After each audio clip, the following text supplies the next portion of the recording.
Il m'échoit aujourd'hui l'honneur de prononcer l'oraison funèbre de l'amicale des anciens enfants de troupe à la mémoire de M. Mamadou Moustapha Ba, ancien ministre des Finances et du Budget. Mais nous dirons l'ancien Mohamedou Moustapha Bosquier, ancien enfant de troupe de la promotion 1977. De son surnom de magicien du ballon rond, qui le poursuit depuis l'enfance, le petit-fils de Maba Diakhou Ba, l'homme noble, l'homme d'honneur. Le 26 janvier 2024, à l'occasion de la célébration des Journées internationales des douanes à Thiès, j'ai eu l'honneur de tenir un discours devant l'ancien Bosquier, alors ministre du Budget. Je voulais magnifier devant mes pairs le rôle tellement important que l'ancien Bosquier a joué dans ma formation. Jamais je n'avais imaginé que quelques mois après, le statut de président des anciens enfants de troupe m'imposerait cet exercice douloureux.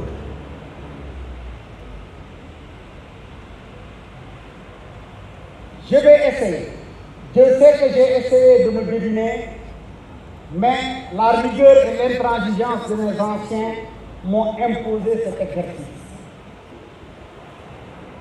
Je sais que par devoir, donc, je vais essayer de parler de l'ancien Bosquier.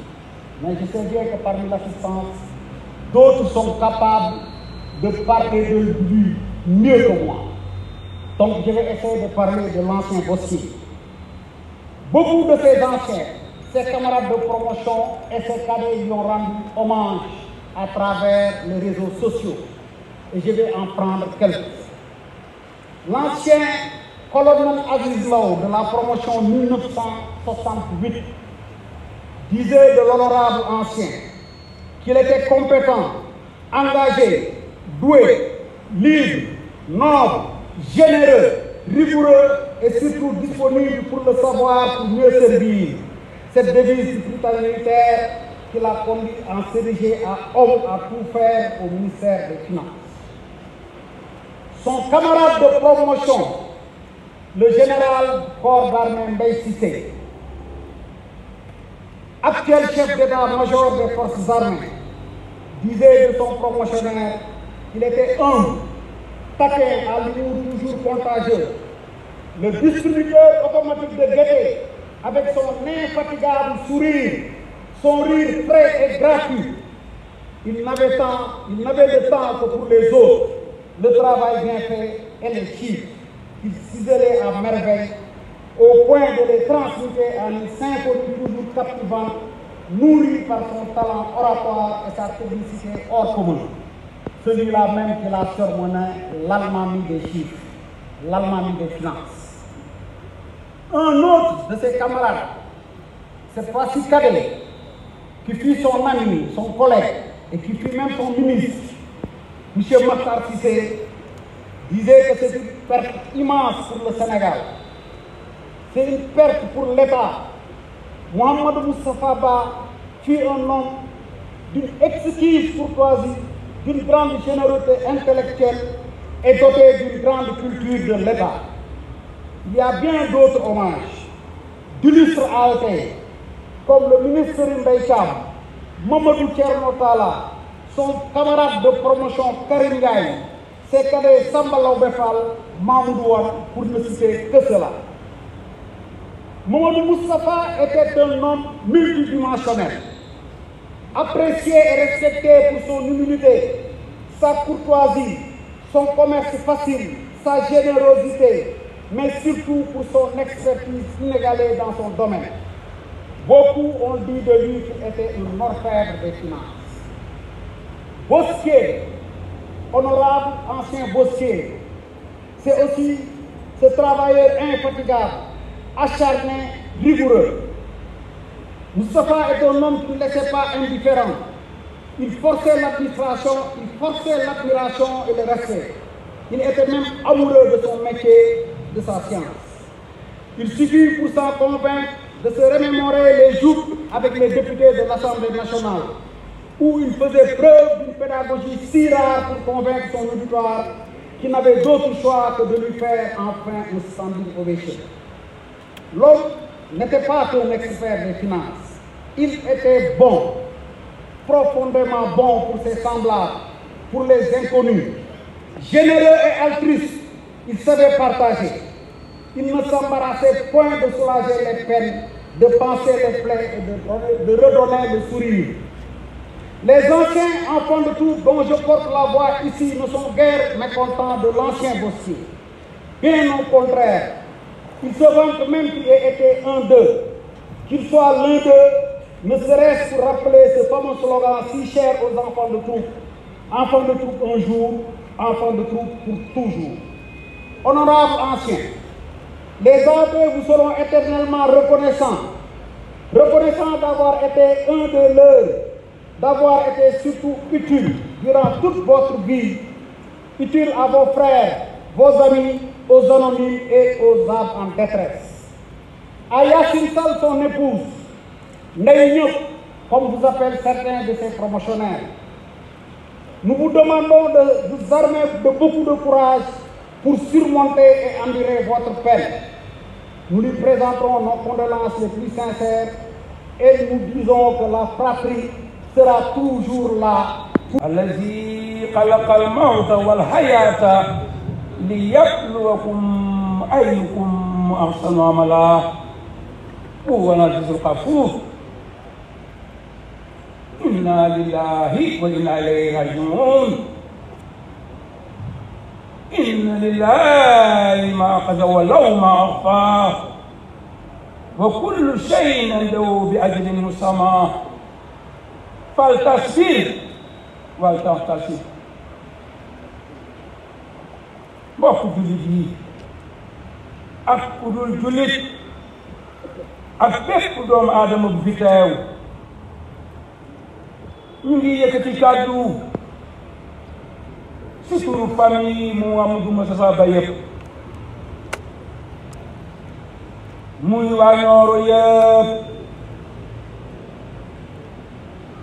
muy képp koo xam ne am na lu mu séqoon ak yow moo xam nga doonoon mbokki deretam wala mbokki diinaam wala dëkkandooram. mbokk yi defe naa mun nañu doyloo kàddu yi ñu fi dégg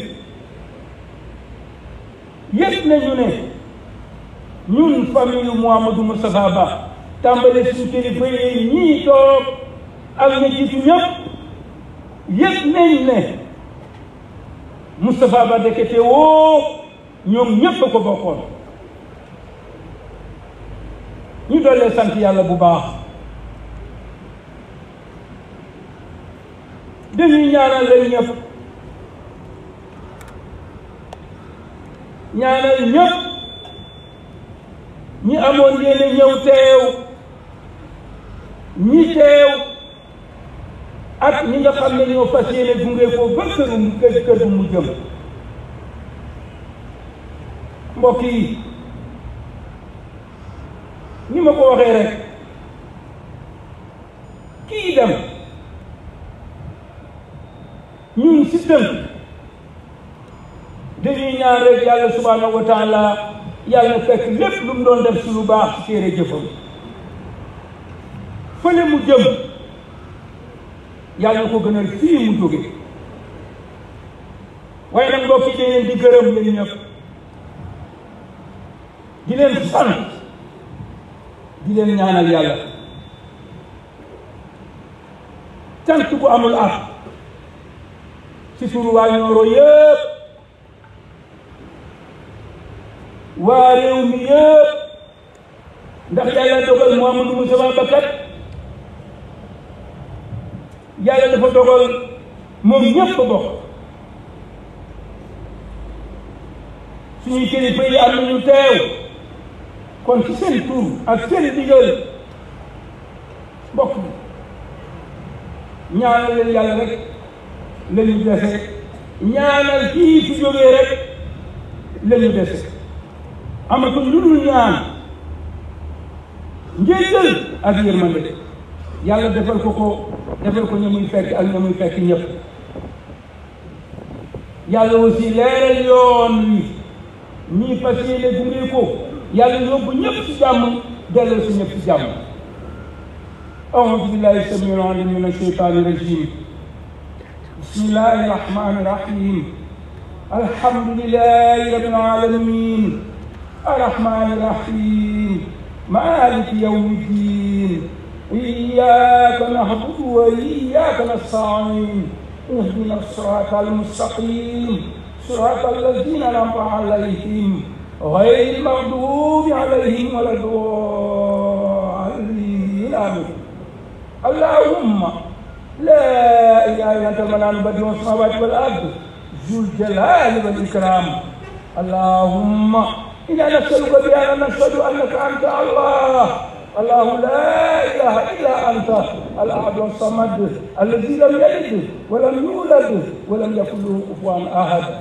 اللهم اغفر لمحمد المصطفى اللهم اغفر له وارحمه وعافه واعف عنه وأكرم نزله ووسع مدخله واغسله بالماء والثلج والبرد ونقه من الذنوب والخطايا كما ينقى الثوب الأبيض من الدنس اللهم انزل دارا خيرا من داري وأهلا خيرا من أهلي وزوجا خيرا من زوجي وأدخله الجنة وقهم عذاب النار وفتنة القبر اللهم اغفر لحينا وميتنا وشاهدنا وغائبنا وصغيرنا وكبيرنا وذكرنا وانثانا اللهم من احييته منا فاحيه على الاسلام ومن توفيته منا فتوفوا على الايمان اللهم لا تحرمنا اجرهم ولا تفتنا بعدهم اللهم اغفر للموتى المسلمين اللهم اغفر لهم وارحمهم وعافهم واعف عنهم واكرم نزلهم ووسع مدخلهم واغسلهم بالماء والثلج والبرد ونقي من الذنوب والخطايا كما ينقى الثوب الابيض من الدنس اللهم انزل دارا خيرا من دارهم واهلا خيرا من اهلهم وزوجا خيرا من زوجهم وادخلهم الجنه وقهم عذاب النار اللهم انا نسالك في سفرنا هذا البر والتقوى ومن الحمل ما قطع اللهم هدنا لنا سفرنا هذا ودعنا بعده اللهم انت السائل في السفر والخليفه في الارض اللهم انا نسالك الهدى والتقى والعفاف والغنى اللهم يسر لنا امورنا مع راحه قلوبنا وابداننا والسلامه والعافيه في ديننا ودنيانا وكلنا صائبا في سفرنا